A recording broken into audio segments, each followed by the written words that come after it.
Come on in and take a load off, as today I'll be sharing a bit of a how to play and review of Bushido from Gray Fox Games. Not only will I be talking about the core game, I will also talk a bit about the Rising Rage expansion as well. So pull up a chair because there's another Gaming Gang review in the air.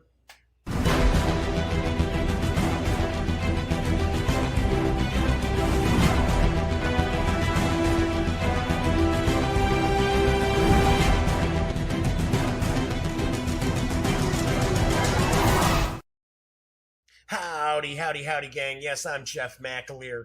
Here once again as your host. I happen to be the Grand Poobah of the Gaming Gang.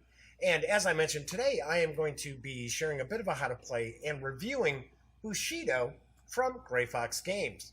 So, Bushido is Japanese. It means Way of the Warrior.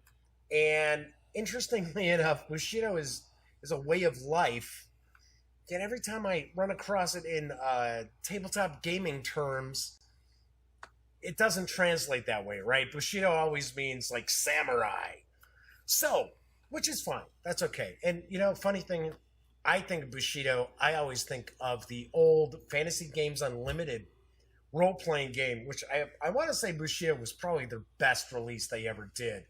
A very cool, mythological Japan role-playing game, but that's another story. So I was very, very pleasantly surprised at how well Bushido plays. So I'm going to jump in. I'm going to do a little bit of a how to play. I'm not going to go into every single detail about the game, but I'm going to give you an idea of why this is actually a pretty cool game to pick up, especially for those of you who like two-player dueling games. Anyway, as I said, Bushido is from Gray Fox Games. It is designed by Pedro Mendoza, with artwork and graphic design provided by Vicente Severa Catala? Taking a guess? Sorry. I'm sure I mispronounced that. Tyler Myatt and Malcolm Hopi. The game is for two players, ages 8 and up, plays in around 20 to 30 minutes, and does carry an MSRP of $29.95. The Rising Rage expansion carries an MSRP of $17.95. Do want to mention that Bushido's out of stock with quite a few retailers, but I believe it is still available from Gray Fox Games, or maybe Gray Fox Games has a new print run on the horizon, because this is kind of a game that flew under a lot of people's radars. So let's switch on over to the other camera. I do want to mention I am still suffering from con crud from San Diego Comic-Con, so my voice is kind of all raspy, and don't be shocked if I start hacking and coughing, because of course con crud usually affects your sinuses, and it has settled into my chest as per usual. So we're going to kind of tour around, and I'm going to explain some of the locales on the player board. Each player is going to receive a player board, and you are going to track how many hits you take, as well as damage. There is a difference. Each player will also get a 12-sided die that's going to indicate their health, so you're going to use this to count down your health. Got a holding area where we'll be able to earn tokens based on what we're doing. We have an area here for technique. So that is our attack technique or defensive technique that we are going to utilize. We're going to each have a weapon card. So there is a deck of 6 different weapon cards for each player to choose from. There are 2 decks of these weapon cards. So each player is going to have their own deck of weapon cards. You're going to secretly select one of these weapons. And when you do, you will actually place that into your weapon area. All right, so we also have some slots here that we can place. We can place armor. We can place these special tokens as well. Depending on what weapon you utilize, it will restrict the amount of armor that you can earn or start the game with as well. Also here it says, what's our turn order? How do we play? We've got quite a few different tokens. We've got rage tokens here. We have armor tokens. And if we flip these over, we also have, I want to say these are Toshi? Tori, I should, why did I say Toshi? It's Tori tokens, which allow us to re-roll stuff. Sometimes we get to spend these tokens for cool things based on what card we play. So we've got those tokens. We also will set what guard we're at, so we can be at a high guard, which is pretty much an all-out attack. We've got middle, which is kind of a mix. You're still trying to attack. And then we've got low, which is really defensive. And then we've got a bunch of cool dice. We've got 10 of the attack dice. We've got 5 of the defense dice or evasion dice, and then we have 5 of the gray armor dice. So these all have different faces as well. So I will show those off in just a sec. In the meantime, I'm going to zoom in a little bit because we're going to take a look at the cards, because you're going to, each game of Bushido, you're going to actually play out 3 phases. The main phase is, of course, the duel. But you're going to start off with your training. And I'm going to zoom in so you can get a better look at these cards. So each of the players is going to have a hand of 5 technique cards. So, and each technique is a little bit different. Some are defensive. Some are more offensively organized. Some are kind of a mix. Shadow is a bit of a kind of a control. You're looking to control your opponent.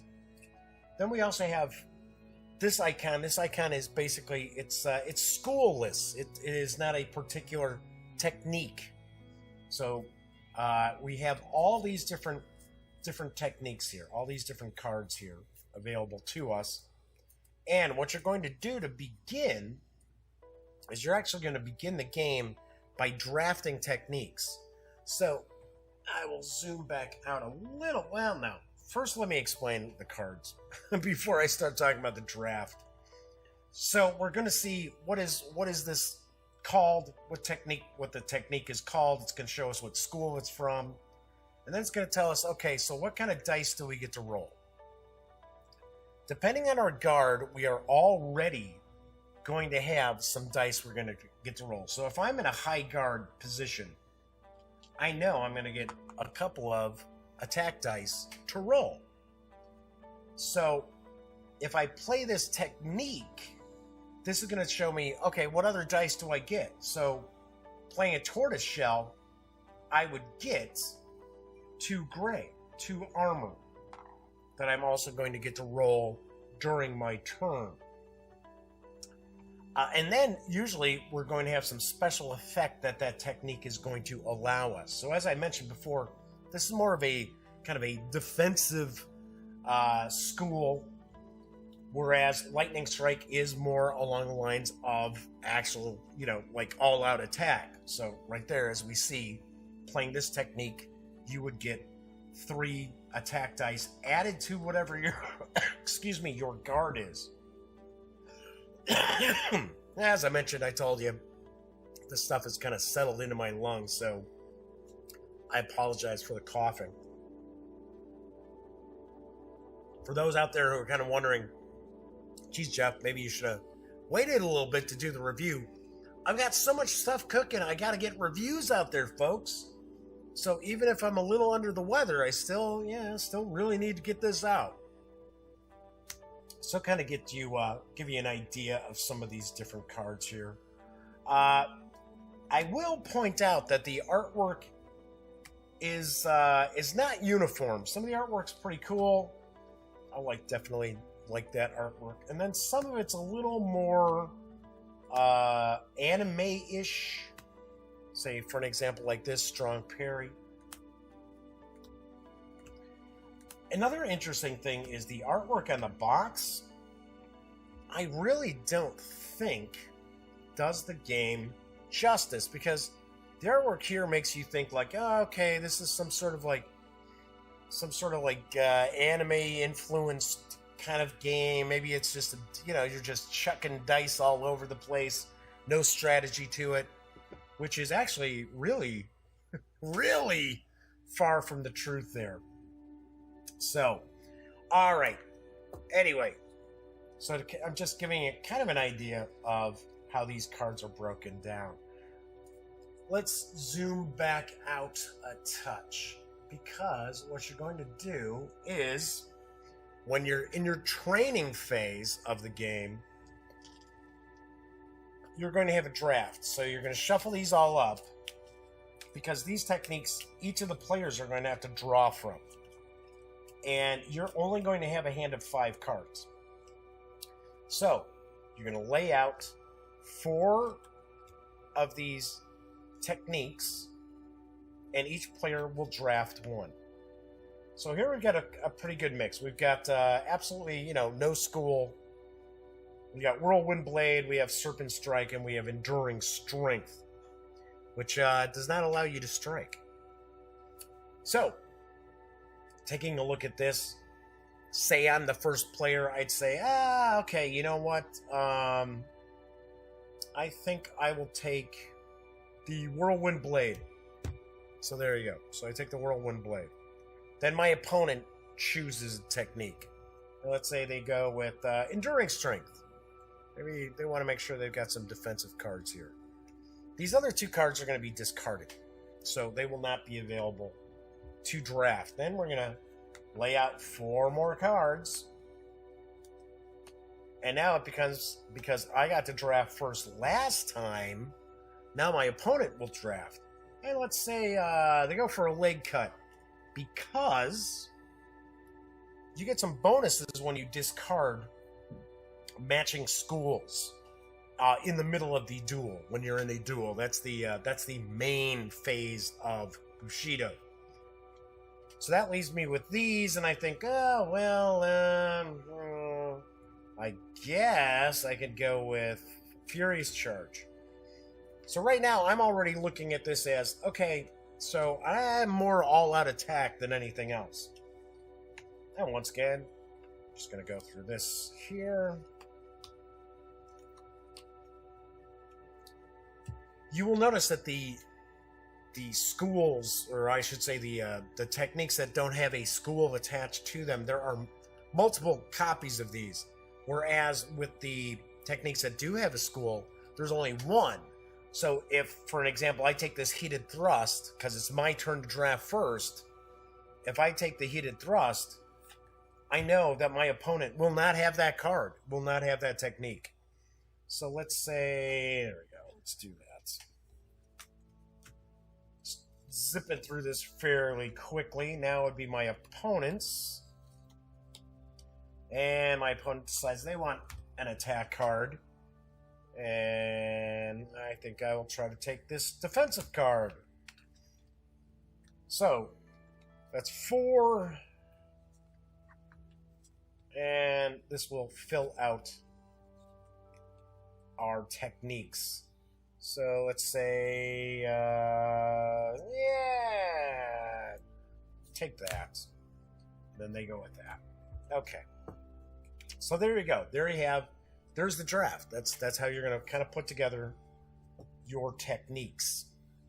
So you're going to have a hand of 5 cards that you're going to be able to utilize as far as during the actual battle. Now, because I had drafted my technique first, that means in the duel, my opponent will actually go first. So, got all 5. Yep, there we go. Now we're going to arm. So taking a look at the cards that you've got, you want to kind of get an idea of what weapon you're going to go for. Now, I'm going to zoom back in to show the weapons off a little bit.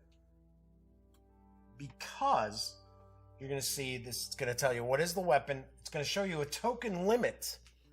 So that token limit is both the Tori as well as your armor. So because a katana is a fairly quick, light weapon, to effectively use it, you have to be fairly mobile. So you can't have like loads and loads of armor. You can't be all like armored up. Whereas something like this, it's just basically a club. You're just bashing away. It also points out that with this weapon, you cannot strike. So, and then it talks about what effect your guard will have on your weapon use, being used, I should say, as well as your guard. So for an example, in a high guard, it says when you resolve hits, roll one additional attack die. So if you've got 3 hits, you're going to roll an additional attack die. The Odachi is actually a longer sword. A lot of people don't realize the katana is not a really, really long sword. A katana is almost along the lines of a short sword would be. So, got a variety of different weapons available to us. So, just to make things simple, I'll just say I'm taking the katana. So, got the katana, and my opponent chooses their weapon, and now we would actually move on to the duel portion of the game, which moves along. This game moves along really, really quickly. So, I would get 2 armor to start off with. So there we go. I'm going to take up those. And then, because I have a token limit of 2, I am going to close off these slots here. I thought this was kind of cool that Gray Fox Games did this to kind of like, okay, close that off so you know that you are not going to be able to have more than 2 tokens. Now, the token can either be armor or it could be a Tori like that. So, kind of give you an idea of how the dice work. So, let's say my opponent attacks me and I ended up taking 2 hits. So 2 hits would give me 3 damage. But I don't lose the damage during the other player's turn. I have an opportunity to be able to negate that damage or his rolls. So let's say at the end of my opponent's turn, as they attack me, I have 2 hits, which would give me 3 damage out of my 12. So now it's my turn. And I've got... Yep, these are them. These are my opponent's cards. I'll just toss those off to the side. So I'm looking at... Okay, so I took some pops, but it's not too bad. So looking at the way my guard is set up, I would get 2 attack dice to start off with. Now, I could decide, okay, I can play the whirlwind blade, and I cannot strike or focus, which is fine. And when resolving my dice, I can change all of the little. It's almost like a. I don't want to say pagoda. It's almost like a little. These are usually like the symbol for a shrine, I thought. I might be wrong, but when I roll my attack dice, I would change all of these to hits. But the thing is, if I don't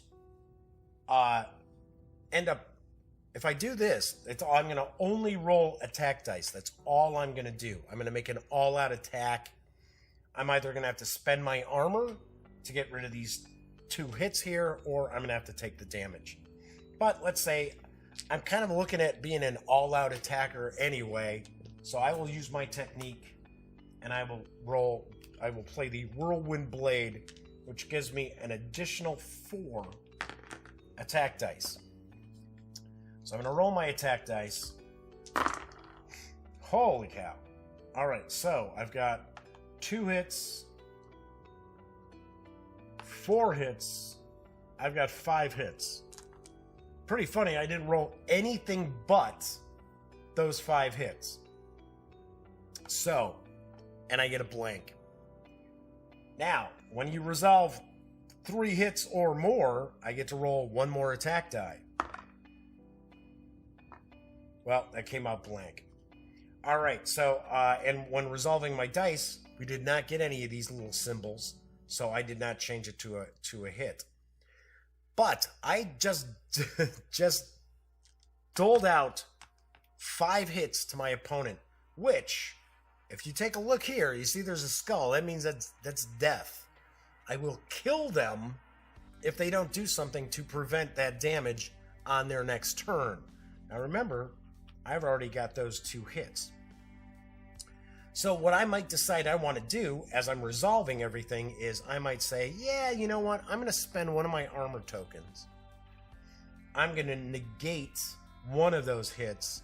So that's going to bring me down to 11 hit points, I guess we'll say. Let's just say hit points. And that's what's going to be available to me. So let's say the next turn, my opponent changes their guard, which you can change your guard. Changing your guard allows you to change what dice you're going to have as a base.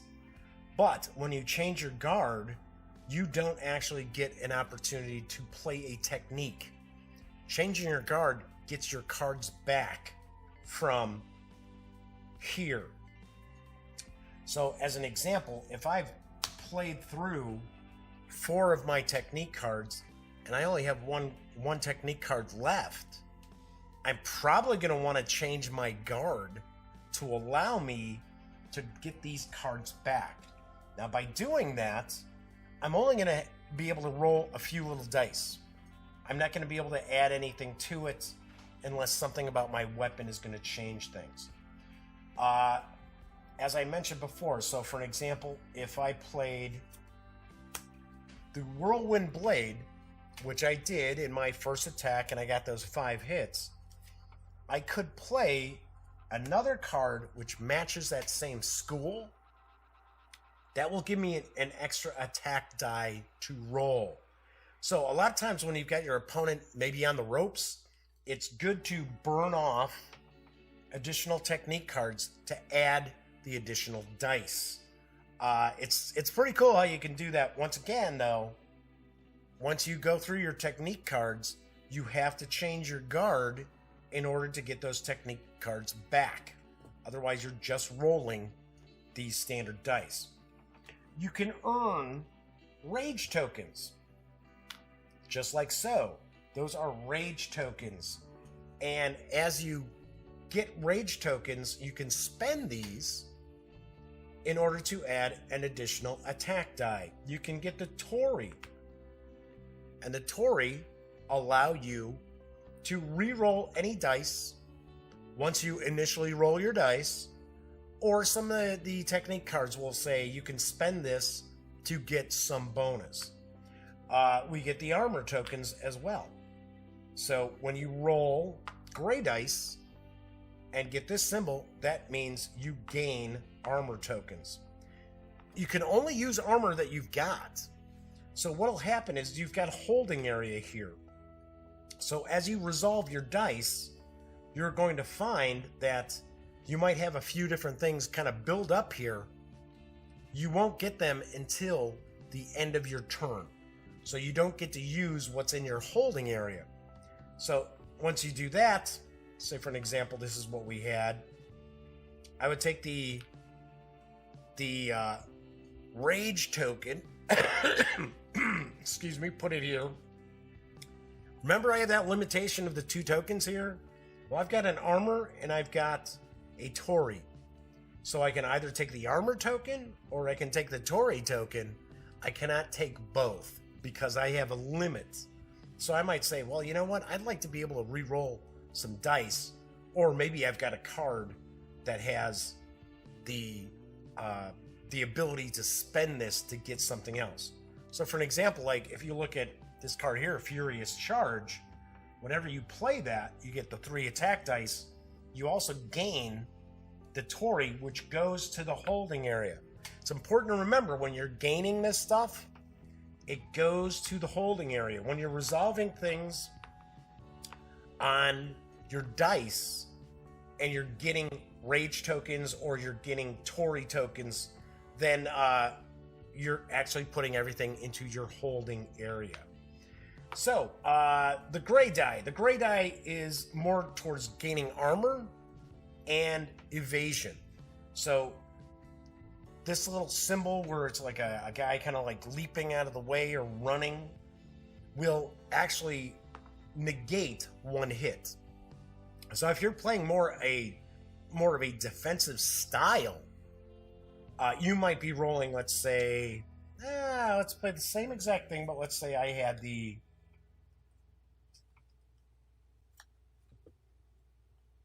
let's say my guard was low. I would have gotten 4 attack dice, but I would also get an armor die and an evasion die. So even if you have a medium or middle, I should say, or low guard, you can still attack. Now, one thing I should point out is that if you get this little sign symbol, you have an opportunity to either change this die into a hit, or you can use it to gain one of these Torii tokens. So that is your option available to you. So you're going to continue playing your techniques, trying to shake off hits, trying to put as many hits onto your opponent as you possibly can in a turn, and until somebody is reduced to 0 hits, and then that's it. Game over. One thing I definitely dig about the game is that you're not going to figure this out the first time you play it. In the rules themselves, and the rules are laid out really nicely, did not really have any questions after going through the rules. We were able to play this and understand it. Now, keep in mind, we weren't very good at it, but we did understand the game.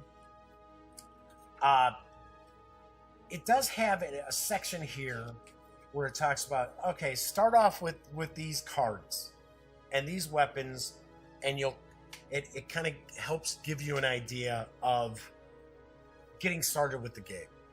And we did. We played the first couple of duels like this, and then we're like, okay, let's try playing it, with the draft and everything else. And it's going to take you a few games to understand how some of the different schools interact with some of the different weapons, and how to actually approach, attacking your opponent. Now, for an example, I was kind of going towards, hey, I want to do all-out attack. I want to try to take them out as quickly as possible, even though I'm still going to take hits. I got to see if I can eliminate my opponent before they eliminate me. You can also take an approach where you're much more defensive, where your opponent, every time they hit you, you're rolling dice and you're able to negate that damage, and you're just whittling your opponent down, just pinging and dinging as you go until you finally wear them out. Or like I said, I thought that was kind of cool. I rolled, enough hits to basically put somebody out of action when if they do not negate those hits in their next turn. So there is quite a bit of strategy to the game, amazingly enough. Looking at the dice, people are probably thinking, oh, this is just a dice chucking game. And, okay, so whatever weapon you've got, whatever technique card you play is going to affect, the dice you're rolling. That is true. So there is quite a bit of luck in the game. But it is also mitigated in some respects by the different technique cards. So yes, of course, you can roll crappy dice all night long. It happens. But for the most part, if you're playing fairly clever and you've drafted, which of course there's another random aspect of the design, if you draft pretty well and you pick the right weapon, you'll have better odds than most as far as approaching the duel portion. Now, I did want to talk a little bit about the Rising Rage expansion for Bushido. And what this does is it adds some new dice. So these are actually the Rage dice. So you see this raised fist that's how you earn rage tokens, is when you roll the rage die. Some technique cards will also allow you to gain rage, but this new rage die actually has every symbol on it. So it's got evasion, it's got armor, it's got hits on it. One thing, the I should say the symbol that it does not have is this one right here. It does not have that. But with the rage dice, and you've got new weapons and new technique cards, I found this expansion really kind of opens things up a little more as far as the strategies that you can utilize in the game, amazingly enough. So we actually get another 4 weapons to add to the mix. So we've got, each player has 10 weapons to choose from now. But if you are using the Rising Rage expansion, you're going to approach the game a little bit differently. So what you're going to end up doing is you're going to have your 10 weapons. So you're going to shuffle these up. And this is how you're going to start. You're not going to start with the training. You're actually going to start with weapon selection. So you're going to randomly draw 3 weapon cards. Obviously enough, if you're going to play Bushido anyway, you're going to want to sleeve the cards. The card quality's decent, but not like phenomenal. So you will find that these cards will wear out. And of course, if you're playing Bushido, you're going to play this quite a bit because the duels don't last that long. I know it says 20 to 30 minutes on the box, but once you understand the game, you're banging these duels out in 15 minutes, and that's including with your training and your weapon selection. So anyway, so you're going to do your weapon selection first. So here, well, we'll take the Odachi. And then you've got the new technique cards, which would all have been shuffled into your main technique deck. And you're going to go about doing the drafting once again, same as before. So you're still going to draft 5 cards in 5 rounds for your techniques. So it just opens up some new options available to you. The new die, the new rage die, like I said, offers kind of a balance of everything in it except for this symbol here. So, and of course, the new cards are going to show, some of them will show you that you're going to roll the green dice. So patient evasion, balance advance. So all these various different cards will be added into the mix as well as the new dice also. Personally, altogether, I think if you were getting the core game, you should really look to pick up Rising Rage as well, because it's gonna offer up a little more strategy and a little different twist to the game as well. Because a lot of times rolling these different dice, the green ones, you don't know what you're going to get. Whereas with red, you know that's more focused towards attacking. With the gray, you know that's more focused towards the armor. And with the blue, it's more focused towards the evasion. So all in all, that is pretty much how you play Bushido. So, what do I think? I like it. Like I said, I started off the video by saying, you know what? I was very pleasantly surprised, because I'll be the first to admit, I thought this was just going to be kind of a no-brainer dice chucking game, which are fine. You know, I've got no beef with that. I kind of like push your luck dice chucking games, but that's not how this plays out. Yes, there is luck involved. There's luck involved as far as doing your drafting for your techniques. If you are playing with a Rising Rage, there is luck involved with what weapon you're going to end up with. So, and of course, rolling all these dice, there's luck involved with that. But as I mentioned before, if you draft fairly intelligently, and if you play your cards right, your technique cards right, a lot of times you can overcome bad luck with your dice rolls. Not always, because it is a dice-based game, but it is not as just completely random chaos as you may think.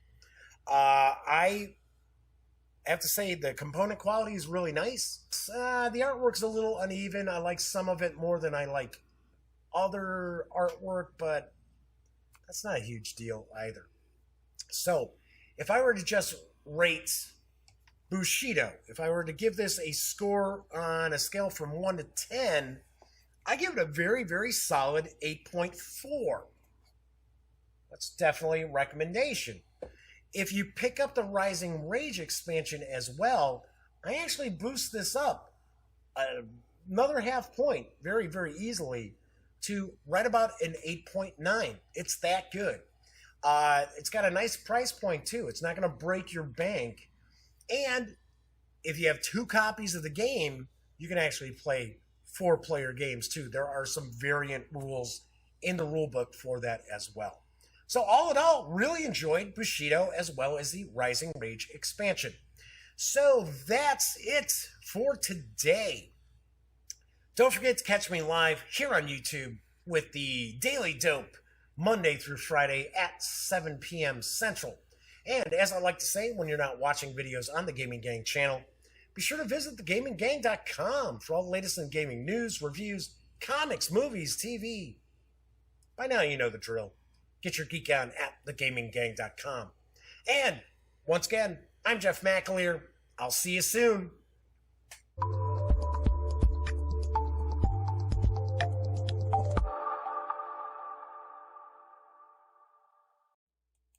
If you're ready for some more fun and you'd like to check out the latest episode of the Daily Dope, my live Monday through Friday show that airs at 7 p.m. Central right here on YouTube, click right here. And if you'd like to roll the dice and push your luck and see a randomly selected video from the channel, click right here. You pays your money, you takes your chances. Once again, I'm Jeff McAleer, and thank you for watching.